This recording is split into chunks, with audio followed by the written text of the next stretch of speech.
Folks, Jiminy Critic here. Today we're going to talk about the new movie release, Star Trek. Star Trek. Everybody's talking about Star Trek. Saw Star Trek at an early preview. I actually like this movie quite a bit. It's going to be a great summer feature. I figure the first weekend it's out, it's probably going to be the #1 movie of the week. We'll find that out later. But here's the deals on the movie. I don't know how many of you out there are Star Trek fans. For me personally, I got to tell you where I'm coming from in this movie very quickly.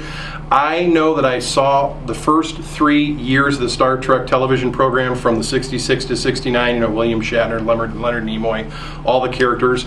And I never really got into the other television shows after that. And as far as the movies go, I've probably seen 3 or 4 Star Trek movies out of this is the number 11th movie, I believe, that's out. So I'm not into it as totally and fully as many fans are, but I did enjoy the series and a number of the movies that I did see. Well, this particular Star Trek, of course, falls under the sci-fi action adventure. It's directed by up-and-coming great director, producer, writer J.J. Abrams. Maybe you're a fan of the TV show Lost. I know that I am. He's a writer, producer, and director on that show. Most recently, a year or 2 ago, he came out with a pretty cool movie called Cloverfield, and he was at the helm in this movie, Star Trek, and I think he did a really good job with it. It's brought to us by Paramount Pictures, rated PG-13, and just over 2 hours long, about 126 minutes long.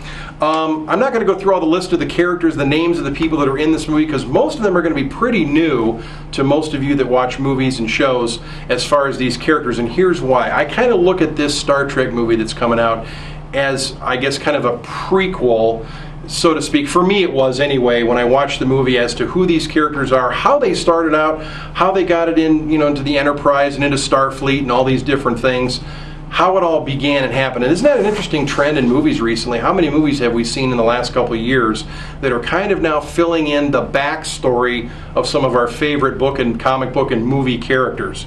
I guess a lot of the term they're using now, you know, prequel. So this to me was maybe a prequel to how Star Trek all got started.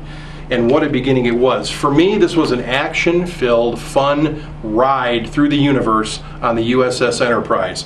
I enjoyed all the characterizations. I enjoyed most of the 126 minutes of the movie. Not too many real dull spots in the movie. The action sequences in space were really good. I would say if there's even a weak, even want to call a weak part to this movie as some kind of a criticism, might be the evil bad character, and I can't even remember his name right now, I believe played by Eric Bana.